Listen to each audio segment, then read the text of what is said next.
Okay. So section 5.2, solving systems of linear equations by substitution. You buy a total of 50 turkey burgers and pork burgers for $90. You paid $2 per turkey burger and $1.50 per pork burger. Find the number of turkey burgers and the number of pork burgers that you buy. This equation that, or this system of equations that we're going to set up for this is going to have two variables. What variable should we use to represent the number of turkey burgers? Christian? T? Okay. So let T represent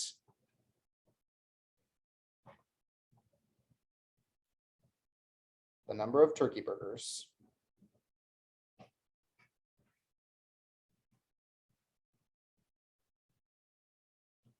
And with that logic, we're probably going with P for pork burgers. If you would have said X and Y because you want to use those two variables, that would be fine. With story problems, I do tend to want to use the letter that that variable actually stands for. I think it's a little bit more clear what we're solving for. So P will represent the number of pork burgers.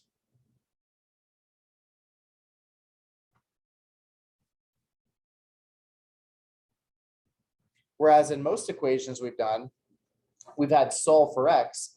This is going to be have us solving for two variables. Now, there is no way that you can solve an equation that has two variables and tell me what X and Y both are, unless you have more than one equation that's in two variables, like we're going to see today. When we have two variables to solve for, we need at least two equations to solve. And when you have more than one equation, that's called a system of equations, where we're going to be looking at two, and heck, you can even have three or four. If you have two variables to solve for, you need to have at least two equations. If you have three variables, you need three equations. If you have four variables, you need four equations, so on and so forth. We have actually already looked at a system of equations earlier this year on October the 31st. On the day that we did our Halloween riddles,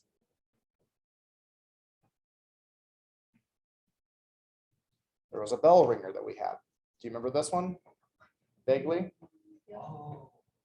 We use S for skull, F for Frankenstein head, B for bat, P for pumpkin. Okay. And they wanted to know how many Frankenstein heads must be placed on the empty side of the scale D in order to form a balance with the left-hand side of that scale. And so we actually did a system of equations, and it looked like this, where we solved both we solved the equations. We actually wrote them down first. We had a skull plus a Frankenstein head was equal to a bat. We had a skull was equal to a Frankenstein head plus a pumpkin. Two bats equaled three pumpkins. And we wanted to know what a skull was the same as in terms of, it says how many Frankenstein heads was a skull the same as. And so what we did is we manipulated the first two equations. Then we used what's called substitution. And we plugged in S plus F for the B in this equation. And we plugged in S minus F for the P in that equation. It's similar to what we're going to do today. In fact, this one's probably more difficult than the ones we'll even look at today, but this is called a system of equations. Okay, of course, scales can be equal, be equations. So we've done this already briefly. This will give us more examples to look at. So a system of linear equations, which I'm going to abbreviate SOE all the time, every time you see SOE on your homework or worksheet or whatever, system of equations, is a set of two or more linear equations in the same variables. So if one equation has X and Y, so will the other equation have X and Y. Otherwise, we wouldn't be able to solve. Then we'd have four variables, and you can't solve four variables with two equations. The solution or answer to a system of equations is written as an ordered pair.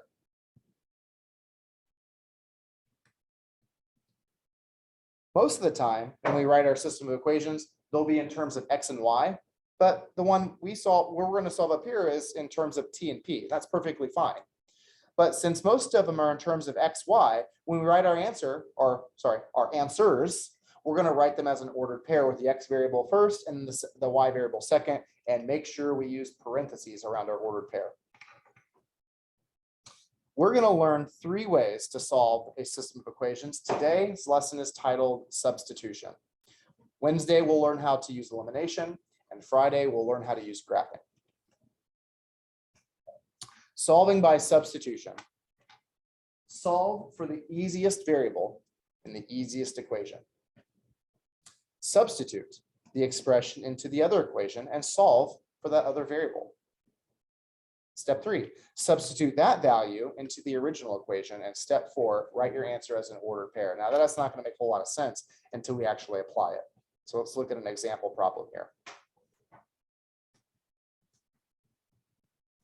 Solve for the easiest variable in the easiest equation. When I say solve for a variable, that means get it by itself. Do we have a variable that's already by itself? Which equation, top or bottom? Which variable, x or y? Y. We have y already solved for. So step 1, we didn't even have to do. Y is already solved for. So we can move on to step 2. Substitute that expression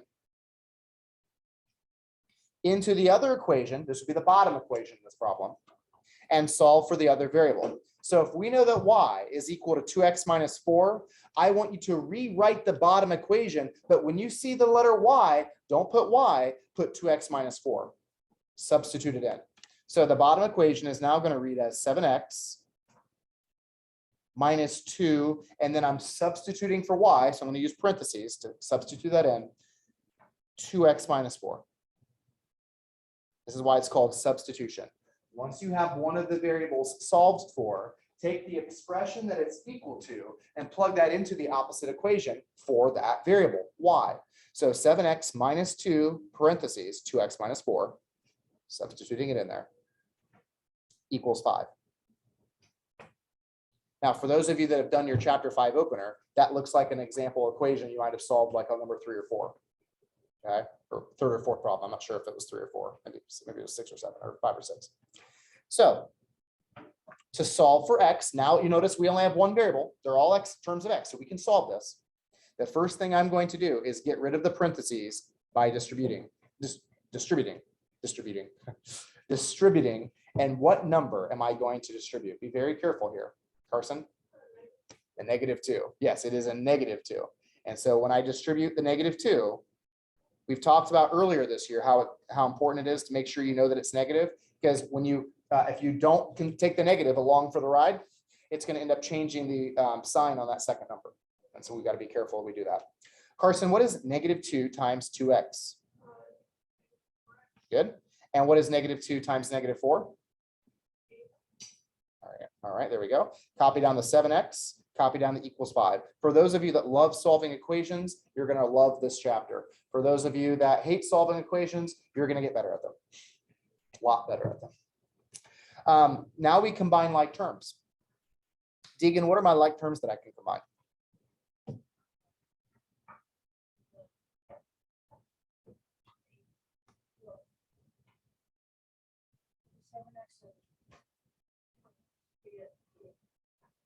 Okay, so the -4x, which is going to give us positive 3x. Good. So we have 3x plus 8 equals 5. It's getting easier.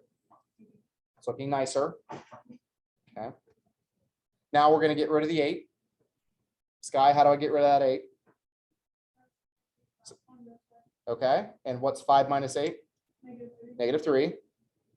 And then finally divide by 3. And x is going to be -1. Now we're halfway done. But to be honest, we've done the hard half. Okay, x is -1. So step 3, substitute that value, x equals -1, into the original equation, which is the one that was on top. Okay, so the original equation was y equals 2x minus 4. So I'm just going to write that down here. Y equals 2x minus 4. Whoops, let's use actual marker. Y equals 2x minus 4, but I'm going to replace the x with now what I know x is. X is -1. Make sure I copied that right. 2x minus 4. Yes. Okay. What's 2 times negative 1? Negative 2. What's negative 2 minus 4? Negative 6. Now I know what x is. Now I know what y is. And my final step, go ahead and write it as an ordered pair. Obviously, x is going to go first, and y is going to go second. Negative 1, comma, negative 6. So I'm going to zoom out so we can see all those steps again. The second step is the most time consuming because you have to solve a multi-step equation. Step 1, solve for the easiest variable in the easiest equation. Now, the easiest variable, an easy variable would be a variable that doesn't have a coefficient. Well, has a coefficient of 1. Probably a better way of saying that. Would be the easiest way. Negative 1's not bad, but 1's the easiest. Not only did y have a coefficient of 1, but it was already solved for. So this was just easy. We already had that top equation ready to go. So we substituted the 2x minus 4 in for that y right there. So we wrote 7x minus 2 parentheses, substitute the 2x minus 4 equals 5. We solve. I think there's like 4 steps there to solve that. And we found out that x is negative 1. Once you find your first variable, finding your second one's a piece of cake. If x is negative 1, I just plug negative 1 in back to the top equation, which was my original one. It doesn't have to be the top. If the bottom equation is the one that's easiest, you'll plug it back into that one. Anyways, 2 times negative 1 is negative 2, and minus 4 more is negative 6, and we have our answer. Let's do another one.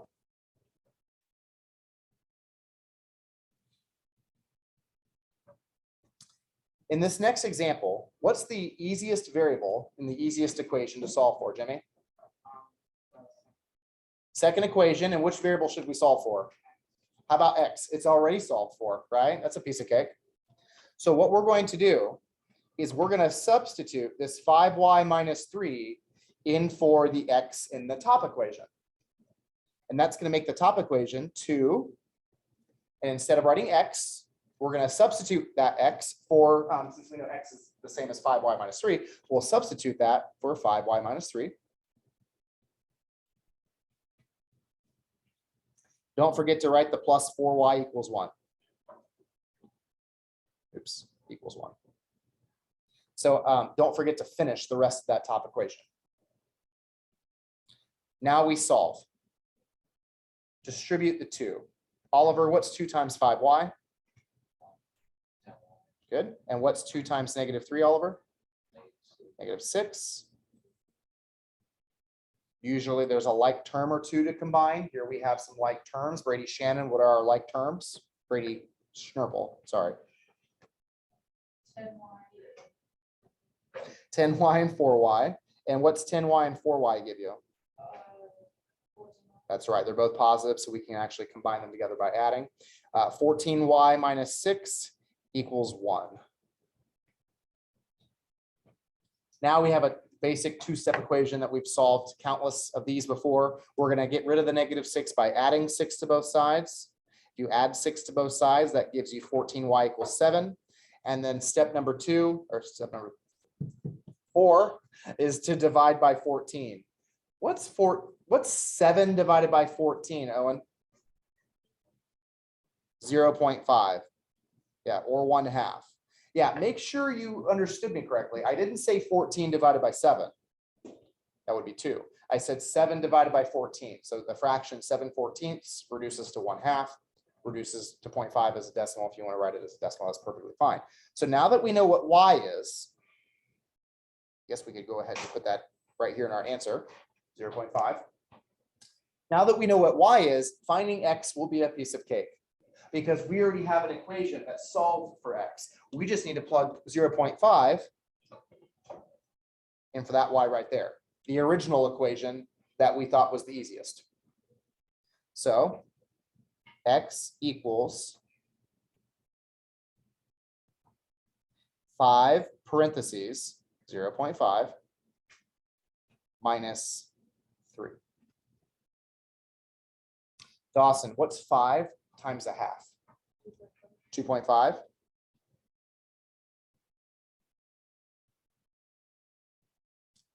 And Chloe, what's 2.5 minus 3?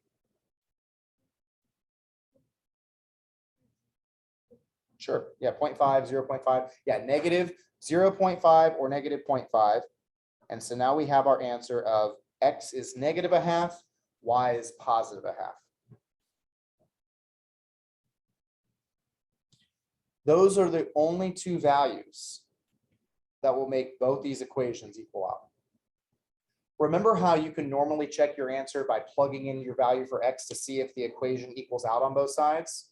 Well, now we have to plug in two. If you're going to check your answer, you have to check to make sure both equations work. For example, in that last one, I didn't do this for the last one. To make sure our answer works, we have to make sure it works for both. If you plug in -1 for x in the top equation, 2 times -1 is -2, minus 4 is -6. That checks out, but it also has to work for the second equation. Working for one equation, but not the other, means you have the wrong answer. If you plug in -1 for the x right there, you get -7. If you plug in -6 for the y right there, you get +12. -7 and +12 give you +5. It works for both. Okay. And you could plug your -1/2 and your +1/2 in here, and you can see if it works, and it will. Okay. B, y equals 2x plus 3, y equals 5x. Which equation is the easiest equation? Lizzie? Y equals 5x, and it's already solved for y. In fact, both equations are already solved for y, so they're technically both easy. I agree the 5x one's shorter, right? So what we're going to do is we're going to take that expression that we know y is equal to and plug it in for the y on the top equation. And that's just going to make it read as 5x equals 2x plus 3.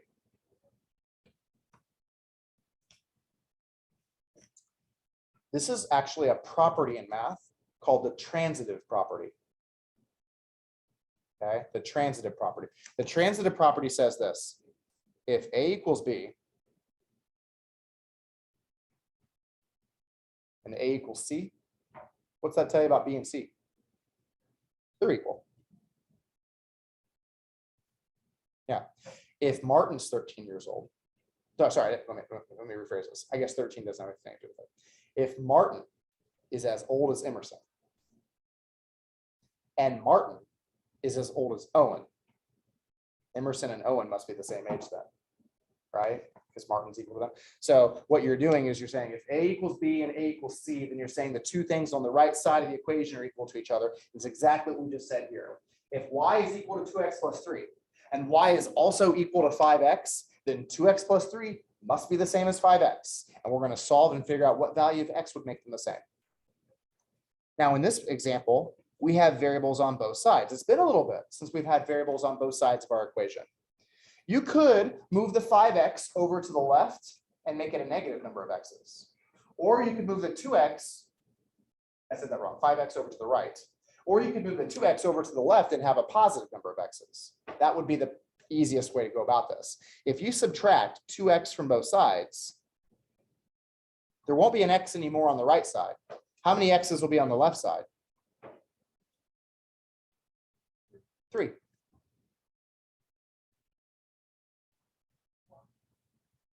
What's x equal to? 1. So x is equal to 1. Now, if you plug x in, you can actually plug into either equation. You should get the same answer. That's how one way you can double check. If x equals 1, if I plug 1 in for x right there, what's 5 equal to? What's y equal to? 5. If I plug in 1 for that x right there, what's y equal to? 2 times 1 plus 3, 5. Okay, so I know I've got the right answer. So my answer is 1, 5. Now that's an easier one. I like those where you can use the transitive property, which even if you didn't know you were using the transitive property, using substitution is still going to do the same thing. You're gonna figure out pretty quickly. You're just plugging 5x in for that y right there, and then you're solving for x. And this one's a pretty easy one to solve for x for. Okay, let's take the training wheels off, shall we? If neither equation is already solved for x or y, then it's easier to solve for a variable with a coefficient of positive or negative 1.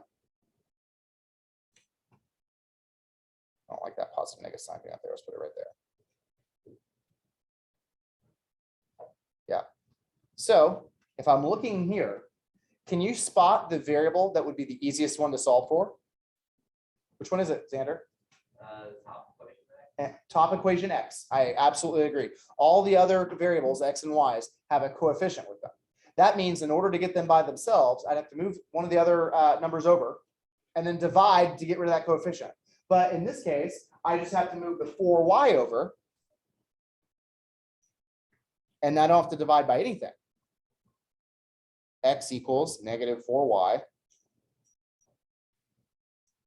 plus that 14 that's already over there. Okay. I'm not saying you couldn't do that by solving for y in the bottom equation, but that means you're going to have to divide everything by 7. And that's not going to turn out very nicely for those numbers. 22 divided by 7, 3 divided by 7, that's not going to be very nice. Okay, now that we know that X is negative 4y plus 14, which equation do we have to plug negative 4y plus 14 into? Should I plug the top equation or bottom equation, Jimmy? It's got to be the bottom. It's got to be the one that we haven't messed with yet. So now I'm going to rewrite 3x, but instead of writing x, I'm going to substitute that in parentheses, negative 4y plus 14.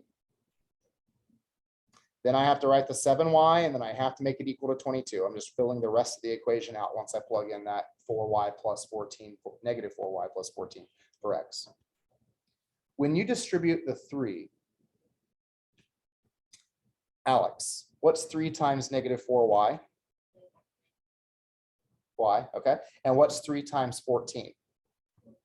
42. This part is just solving an equation.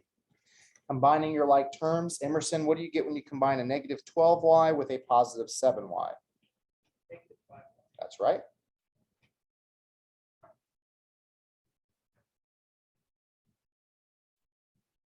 Now I move my constant that's on the variables side. I move it over to the other side. By subtracting 42, I can do that, all right? Put a negative 42 on both sides, it'll cancel out. If you put a negative 42 on the right side, should give you negative 20. Don't forget that that's a negative 5. One simple negative sign that should have been there that you forget changes your entire answer, especially the earlier you forget about it. If you forget about it pretty early on, it can have a cascading of effect of wrongness, if that even makes any sense.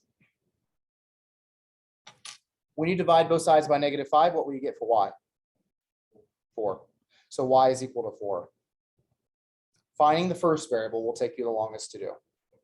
Once you find the first variable, I could plug into this equation. Well, why not plug in to that equation? The one that we've already solved x for. So if I plug 4 in for that y right there, can someone tell me what negative 4 times 4 is? Negative 16. And what's negative 16 plus 14? X equals negative 2. Don't forget the parentheses. Write it as a coordinate point. On Friday, it'll make a lot more sense as to why you're writing as a coordinate point. We're going to solve these by graphing. Back in chapter 4, way back before Christmas, we graphed linear equations using slope-intercept form, y equals mx plus b. Could I turn this equation into a y equals mx plus b equation? I can put it in slope-intercept form. Is it in slope-intercept form right now? No. Is this equation in slope-intercept form right now? No. They're actually both in standard form, where you have the x and then the y, and then an equal sign and your constant, both in standard form. I could write them in slope-intercept form, and if you can write it in slope-intercept form, you can graph it. That means that the top equation's a line, and the bottom equation's a line. And what do you think this point that we just found, negative 2, 4, what do you think that point represents, Owen? Where they intersect. There's only one point on both lines that's the same, and that has to be the intersection point. That's why there's only one answer. What if you solved a problem? And this is, we'll talk about this a little bit this week. This is actually more of the section 5.4. We won't get to it next week. What if you solved a problem and you're solving, and you get no solution? Remember, that was a possibility. We had some problems. We had no solution earlier in the year. What does that mean, Julia? They don't intersect. They don't intersect. And what kind of lines would never intersect?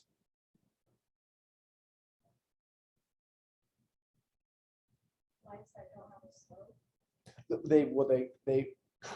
That's possible. They could have zero slope, or they could still have a negative slope or a positive slope. What kind of lines are these? Okay, help her out, Emerson. Parallel lines. Yeah, so if lines can cross once, nonce, or everywhere. Do you remember we had problems where we said infinitely many solutions earlier in the year? Yeah, if it crosses infinitely many times, what's that tell you about both lines? They are the same. It's the same line. Yeah, exactly. So that visually, that'll make a lot of sense when we talk about that on Friday. So just know what you're doing is you're finding the 1 point. So you're finding the 1x and the 1y that's true for both equations. Well, that's the same as saying you're finding the 1 point they intersect at. Okay, let's go back to our original equation. I think this is the same one, right? Turkey burger. Yeah, it was turkey burgers and pork burgers. Yeah. Okay. So you buy a total of 50 turkey burgers and pork burgers for $90. You paid $2 per turkey burger. This is hard to say. And $1.50 per pork burger. Write and solve a system of linear equations to find the number of T turkey burgers and the number of P pork burgers that you buy. Label your answers so we know which type of burger is which. We're going to do some more story problems on Thursday. Here's an example of one. You'll have some in tonight's homework as well. How many equations am I supposed to have? 2. I have 2 variables, pork burgers, turkey burgers. I have to have 2 equations though. So somewhere in this data, they've given me 2 equations worth of data.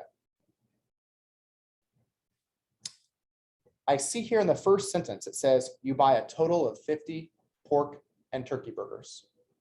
Do I know how many turkey burgers I bought? No, but I know that T represents the turkey burgers that I bought. Do I know how many pork burgers I bought? No, I know P represents the pork burgers. What if I told you I bought a total of 50? What could you make this equation say? Give it a shot, Xander. Wait, is it one equation? Sure, this is just one equation. Just give me give me this equation right here. You buy a total of 50 turkey burgers and pork burgers. T is the turkey burgers. P is the pork burgers. I told you the total is 50. So what equation can I say? I thought they were separate equations. Give it a shot, Alex.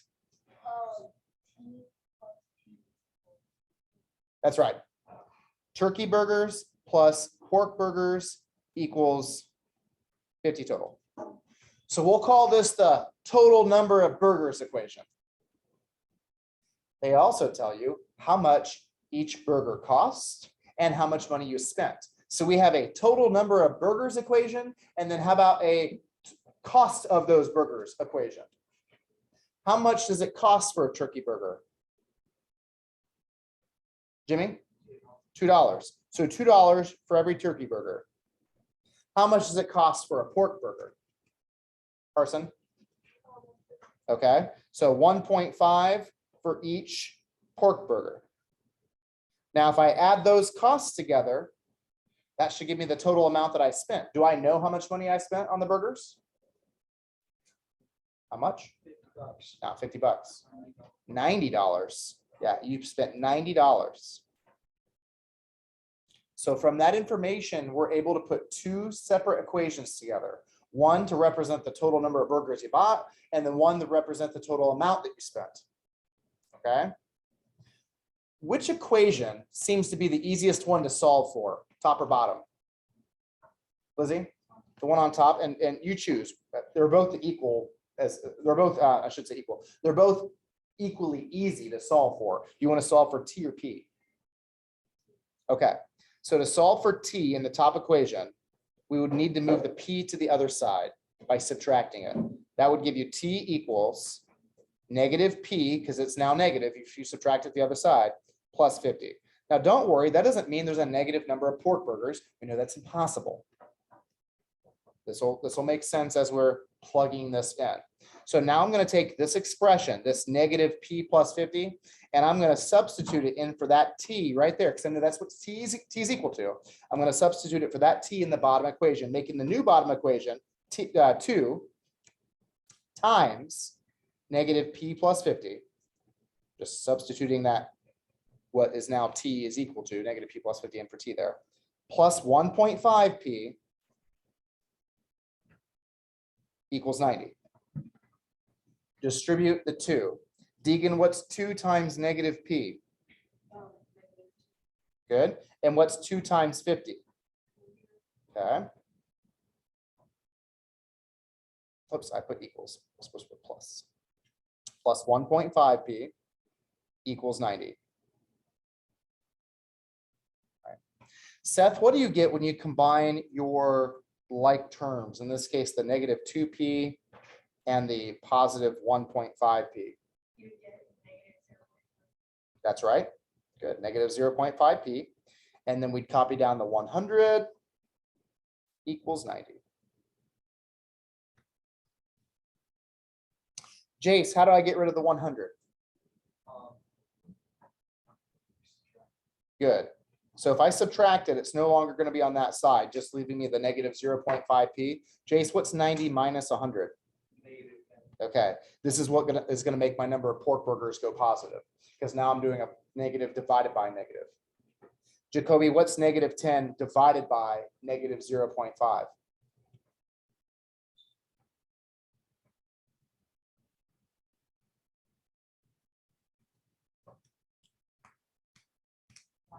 $20. And remember, P stood for pork burgers.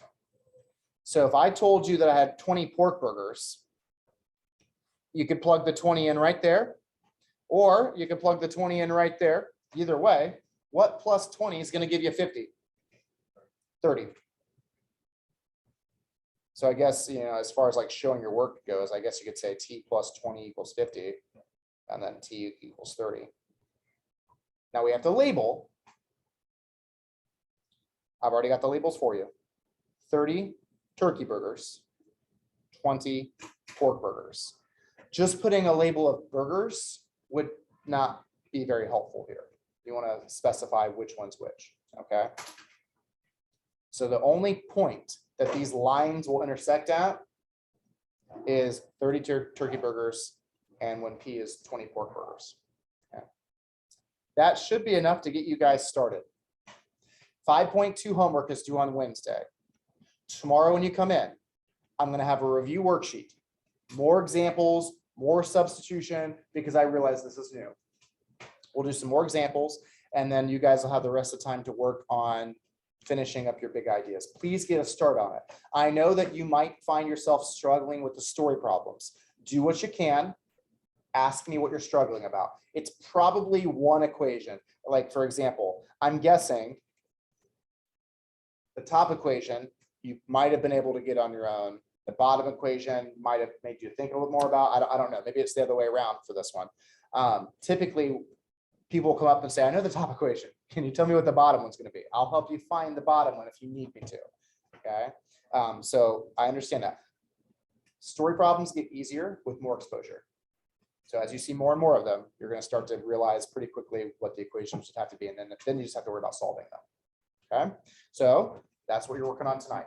Most of it is going to look like this. And there are, I think, like 3 story problems on tonight's homework.